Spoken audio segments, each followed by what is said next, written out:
ओए मोहन, तेरा नाटक बहुत देख लिया। मेरे पिछले महीने के पैसे और उसका 10 गुना ब्याज कहाँ है? सेठ जी, आप तो अन्याय कर रहे हैं। मैंने पिछले महीने ही अपनी पूरी फसल आपको दे दी थी। अब ये 10 गुना 5 गुना ब्याज कहाँ से लाके दूं? वो मुझे नहीं पता मोहन। अगर कल तक पैसे नहीं मिले तो ये तेरी झोपड़ी मेरी होगी। सेठ जी, मैंने तो पाई पाई चुका दी थी। ये 10 गुना ब्याज कहाँ से आया? मोहन, याद रखना, धनपत से पंगा लेना मतलब मौत को दावत देना है।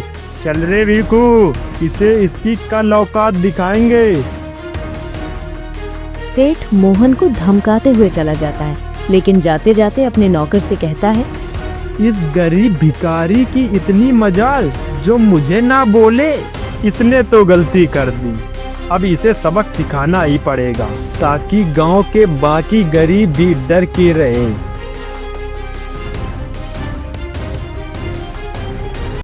सुनिए जी, अनाज का मटका खाली पड़ा है और कल रात की बारिश ने तो छत को और भी छलनी कर दिया। आखिर कब तक हम इस तंगी में जिएंगे? धैर्य रख गौरी, किस्मत आज नहीं तो कल जरूर बदलेगी। मेहनत का फल कभी बेकार नहीं जाता। मैं आज खेत में ज्यादा देर तक रुकूंगा, शायद कुछ ज्यादा काम हो जाए। मोहन को नहीं पता था कि आज का दिन उसकी जिंदगी की सबसे बड़ी कहानी की शुरुआत करने वाला है। सुबह के वक्त मोहन खेत जाने के लिए घर से निकल रहा है। सुबह की हल्की हल्की धूप खेतों पर पड़ रही थी। गौरी के मन में आज कुछ हलचल सी चल रही थी। मोहन रोज गांव के बीच से होकर जाने वाला रास्ता मंदिर के पास से गुजरता था। मोहन रोज इसी रास्ते से जाता था क्योंकि यही सबसे छोटा और आसान रास्ता था। मंदिर में उस वक्त बस पुजारी ही थे जो शांत मुद्रा में बैठे थे। प्रणाम पंडित जी, कैसे हैं आप? तबीयत तो ठीक है ना आपकी? हाँ बेटा, मैं तो ठीक हूँ। सब भगवान का आशीर्वाद है। भगवान के आशीर्वाद से जिंदगी अच्छे से कट रही है। पुजारी से बात करके मोहन अपने खेत की तरफ निकल जाता है। उसी शाम सेठ की हवेली में चिराग जल रहे हैं। सेठ आराम से कुर्सी पर बैठा सोच में डूबा है।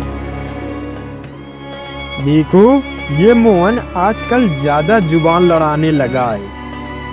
गांव वाले इसकी सादगी की तारीफ करते हैं। मुझे इसे रास्ते से हटाना ही पड़ेगा।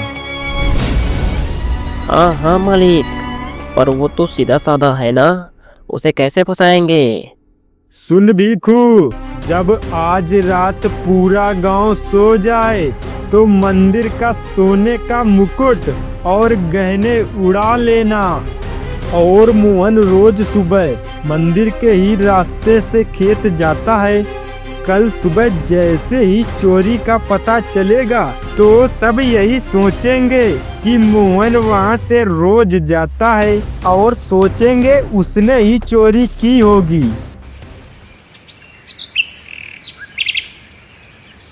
रात के अंधेरे में भीखू मंदिर में घुसता है।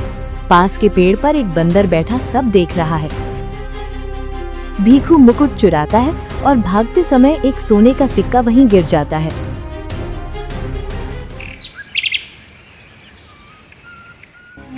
अगली सुबह मंदिर के बाहर भीड़ जमा है। पुजारी सिर पकड़कर बैठे हैं। हाय, अनर्थ हो गया। भगवान का मुकुट कोई राक्षस ले गया। भगवान का मुकुट। पुजारी जी, राक्षस कोई बाहर का नहीं, हमारे ही बीच का है। आज सुबह जब मैं टहल रहा था तो मैंने मोहन को मंदिर के पिछवाड़े से भागते देखा था। और तो और उसके हाथ में एक पोटली भी थी। ये आप क्या कह रहे हैं सेठ जी? मैं तो रोज इसी रास्ते से खेत जाया करता हूँ। मैंने कोई चोरी नहीं की है। झूठ मत बोल, तेरी गरीबी ने तुझे चोर बना दिया है और तू अलग से सफाई दे रहा है। चोर है तू। मैंने कुछ नहीं किया है, मैं तो भगवान का भक्त हूँ।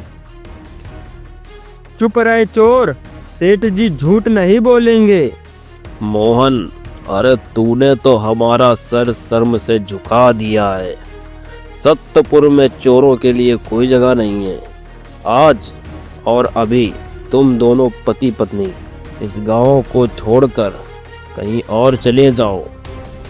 और हाँ, अगर दोबारा तुम दोनों ने यहाँ पर कदम रखा तो जान से मार दिए जाओगे। मोहन और गौरी रोते हुए गांव की सीमा पार करते हैं। दोनों घने जंगल में भटक रहे हैं। गौरी भूख से बेहाल होकर गिर पड़ती है। अरे अरे, तुम्हें लगा तो नहीं गौरी? लगता है भगवान ने भी हमारा साथ छोड़ दिया है। अब इस वीराने जंगल में हम मर जाएंगे। हमें हिम्मत नहीं हारना है गौरी। इस समस्या का कोई न कोई हल जरूर मिल जाएगा। घना जंगल। मोहन और गौरी एक गुफा के पास बैठे हैं। मोहन को पास के पेड़ पर वही बंदर दिखता है जो बहुत उदास है। बेचारा जानवर, शायद मेरी तरह ये भी भूखा है। इसे एक फल दे देता हूँ। मोहन बचा हुआ एक फल बंदर को दे देता है। मोहन, तुम घबराओ मत। मैं सब जानता हूँ कि तुम्हारे साथ कैसा अन्याय हुआ है और तुम्हें गांव से निकाला गया है, जबकि वो चोरी तुमने की नहीं। आप बोल सकते हो? हाँ, और मैंने उस रात सब देखा था। सेठ धनपत और नौकर ने ही चोरी की है। हे प्रभु, आप सच कह रहे हैं। क्या आप गांव वालों को सच बताएंगे? हाँ मोहन, कल सुबह तुम मुझे गांव लेकर चलो। न्याय का समय आ गया है। मैं सबके सामने गवाही दूंगा। गांव की पंचायत बैठती है। सेठ धनपत नया मुकुट दान करने का नाटक कर रहा है। तभी मोहन बंदर के साथ आता है। अरे वाह, यह चोर फिर आ गया। इसकी हिम्मत तो देखो। इसे पकड़ो। ठहर जाओ पापी, असली चोर मोहन नहीं, तुम हो सेठ धनपत, तुम। बंदर को बोलता देख पूरा गांव सन्न रह जाता है। मुखिया जी, उस रात भीखू ने चोरी की और सेठ धनपत ने उसे छिपाया। सबूत चाहिए तो भीखू की दाहिनी जेब देखो। वहाँ मंदिर का वो सिक्का है जो भागते समय गिर गया था, और बाकी गहने सेठ के अनाज के गोदाम में तीसरे खंभे के नीचे दबे हैं। तभी भीखू घबराकर भागने लगता है, पर गांव वाले उसे पकड़ लेते हैं। तलाशी में सिक्का मिल जाता है। मुखिया जी, ये बोलने वाला बंदर सही बोल रहा है। सच में भीखू के पास से सिक्का मिला है। चलो हम जाकर देखते हैं कि सेठ के गोदाम में गहने हैं या नहीं। वैसे भी सेठ ही हमें हमेशा धोखा देता रहा है।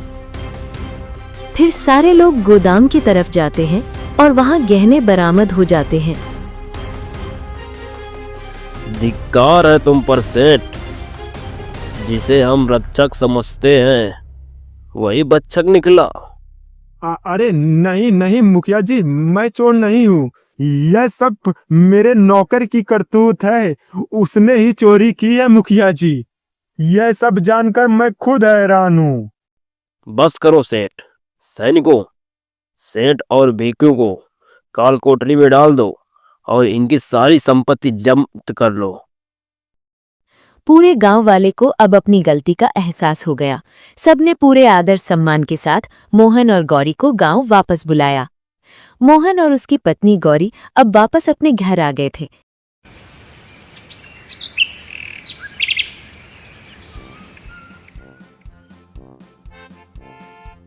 मोहन बोलने वाले बंदर के साथ खेत की तरफ जा रहा था। आज अगर आप न होते तो मेरी जिंदगी बर्बाद हो जाती। तुम्हारे कारण ही मुझे मेरी इज्जत और मेरा घर वापस मिल पाया है। बहुत बहुत धन्यवाद आपका। मोहन, अब मुझे तुमसे एक आखिरी बात कहनी है। अचानक तेज रोशनी बंदर के चारों ओर फैलने लगती है। बंदर चमकने लगता है और पल भर में वो एक विशाल दिव्य वन देवता में बदल जाता है। मोहन आश्चर्य से पीछे हट जाता है। अरे ये क्या हुआ? तुम अचानक एक देवता कैसे बन गए? कौन हो तुम? हाँ मोहन, मैं एक देवता ही हूँ। मुझे स्वर्ग से श्राप मिला था।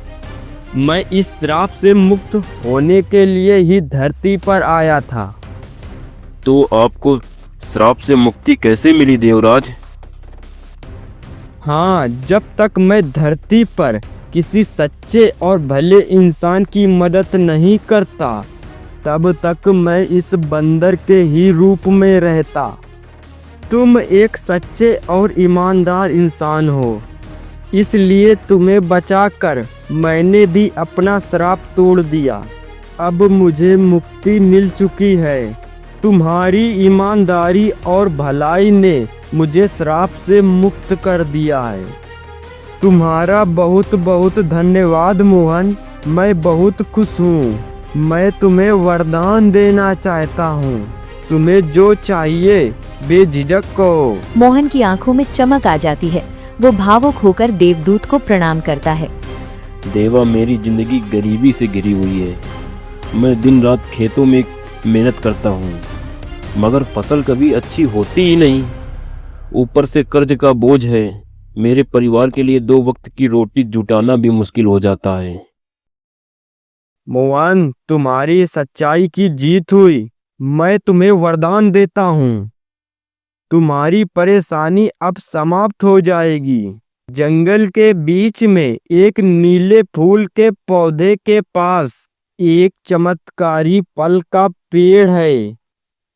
वह पेड़ स्वर्ग से आया है। उस पेड़ का फल सिर्फ एक ईमानदार इंसान ही खा सकता है। तुम वहां जाओ और वह फल खाओ। तुम्हारे खेतों में समृद्धि होगी और कर्ज मिट जाएगा। बस याद रखना, तुम हमेशा ऐसे ही रहम दिल रहना, वरना तुम्हारी जिंदगी वापस से वैसे ही हो जाएगी। मोहन को वरदान देकर वो देवता अचानक गायब हो जाते हैं। मोहन जंगल में चारों ओर उस चमत्कारी पेड़ को ढूंढता है। मोहन अचानक नीले फूल के पौधे को देख लेता है। वो धीरे धीरे आगे बढ़ता है और देखता है कि पौधे के पीछे एक सुंदर चमकदार पेड़ खड़ा है। पेड़ की टहनियों पर सुनहरे फल चमक रहे हैं। मोहन श्रद्धा से पेड़ के पास जाता है। हे पेड़ देवता, मुझे एक देवदूत ने आपके पास भेजा है। मैं गरीब किसान मोहन हूँ। क्या मैं आपका एक फल खा सकता हूँ? अचानक पेड़ से आवाज आई।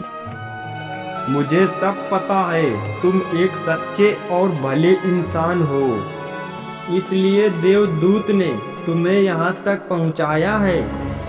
तुम मेरा एक फल खा लो, तुम्हारी सारी परेशानियाँ मिट जाएंगी और तुम्हारा जीवन खुशहाल हो जाएगा। मोहन पेड़ से एक सुनहरा फल तोड़कर खाता है। अचानक उसके शरीर में एक अजीब सी ऊर्जा दौड़ जाती है।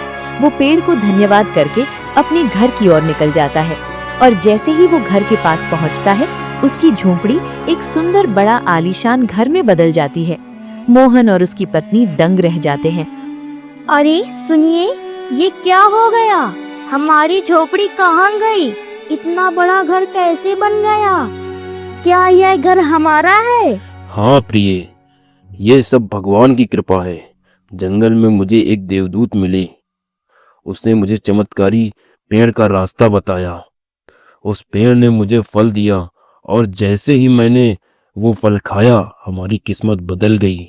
इतने सालों की गरीबी के बाद अब हमारी जिंदगी बदल गई। भगवान का बहुत बहुत धन्यवाद।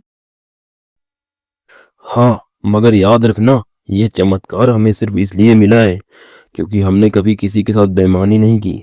ये वरदान हमारी मेहनत और ईमानदारी की वजह से मिला है। मोहन ने गौरी को उस स्वर्ग से आए श्रापित बंदर की पूरी कहानी बताई। अब मोहन और गौरी अपने नए घर में खुशी से रहने लगे, पर दोनों अब भी साधारण कपड़ों में ही रहते थे। उनके अंदर जरा सा भी घमंड नहीं आया। मोहन गांव में सबकी मदद करने लगा। उसके घर में हमेशा अनाज भरा रहता था और वो गांव के सारे जरूरतमंद लोगों को अनाज बांटता था। सारे गांव में मोहन की बातें होने लगी। हर कोई अब उसकी बहुत इज्जत करने लगा था। लेकिन एक दिन गांव वालों से मोहन की तारीफ करते सेठ ने सुन लिया। ये सब देख सेठ को जलन होने लगी। यह सब दिखावा है। कोई इतना अमीर अचानक कैसे हो सकता है? जरूर इसके पीछे कोई बड़ा राज है। अगर यह ऐसे ही अमीर होता रहा तो गांव में मेरी इज्जत तो मिट्टी में ही मिल जाएगी।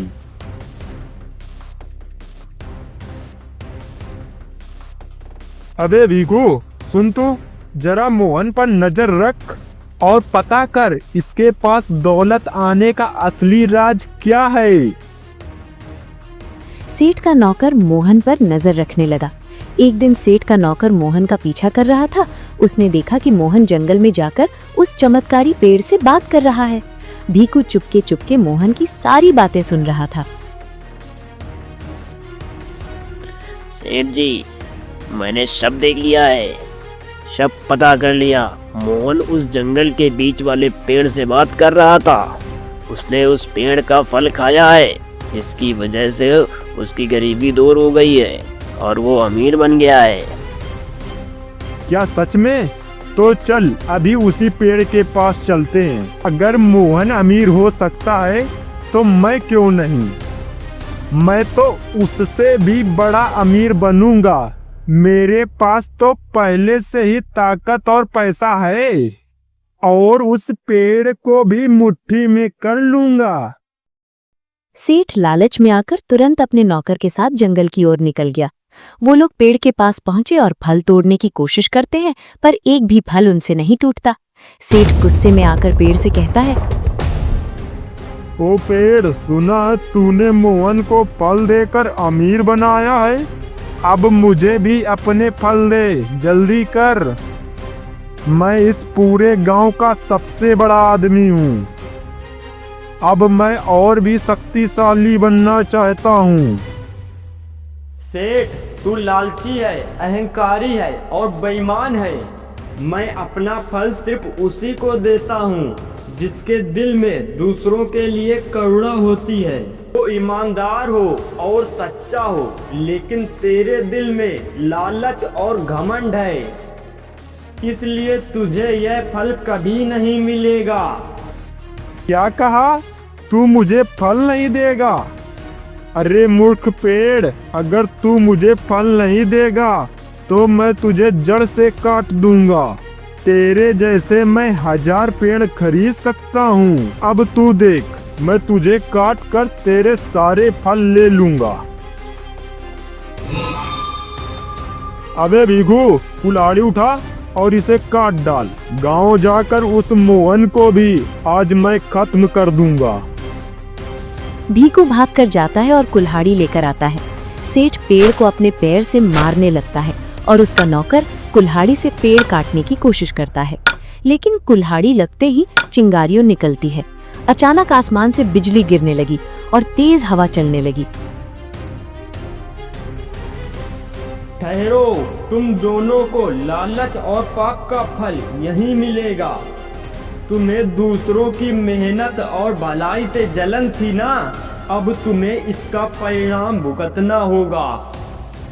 अचानक पेड़ से एक चिंगारी निकलती है। सेठ और उसका नौकर वहीं जलकर राख हो जाते हैं। सच्चाई और ईमानदारी की राह चाहे कितनी भी कठिन क्यों ना हो, अंत में जीत हमेशा अच्छाई की ही होती है। लालच और बेईमानी इंसान को कभी सुख नहीं दे सकते।